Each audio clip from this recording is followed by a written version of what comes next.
Dobrý deň. V tomto videu si ukážeme, ako sa prvotne prihlásime do 3D kreatora.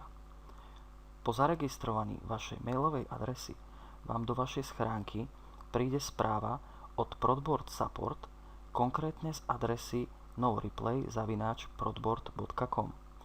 Nakoľko je táto správa v azbuke, môže sa stať, že vám ju vaša schránka zarazí do zložky spam, tak pre istotu skontrolujte aj tu. Otvoríme e-mail. E-mail je rovnako v azbuke, ale nás zaujíma táto časť, v ktorej sa nachádza heslo.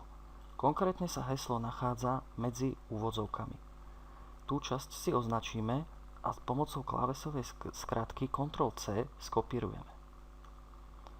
Následne si otvoríme nové okno a zadáme adresu cabinet.prodboard.com. Tu zadáme svoju mailovú adresu, na ktorú nám prišla registrácia.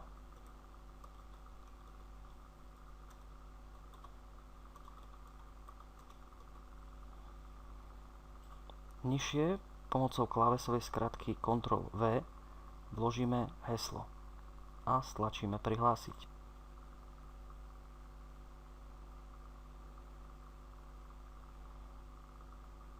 Následne sa dostaneme do administratorského panelu, ktorý je vytvorený pre vašu spoločnosť.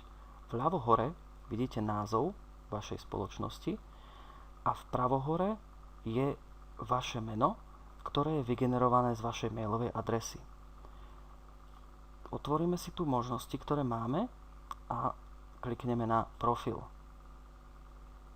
V profile, ako vidíte, máme meno, ktoré môžeme zmeniť.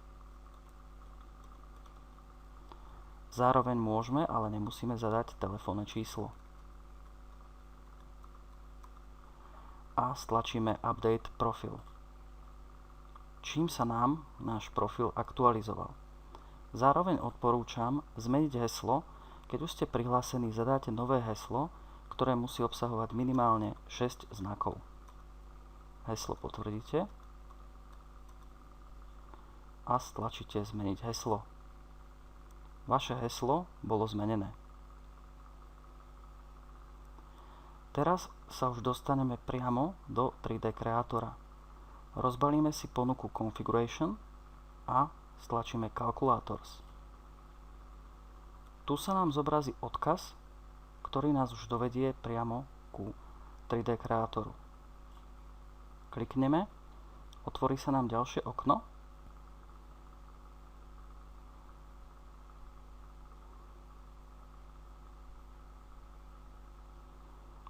Teraz sme už priamo v programe Kreator. Vpravo hore máme ikonku postavy, kde sa prihlásime. Čiže opäť zadáme svoju mailovú adresu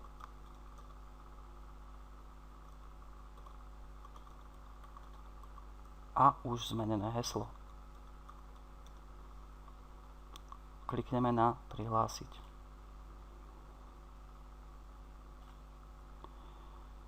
Väčšina prehliadačov už vám toto prihlásenie zachová a vždy, keď otvoríte tento odkaz, už budete prihlásení. Teraz môžeme už spokojne používať 3D kreator so všetkými funkciami.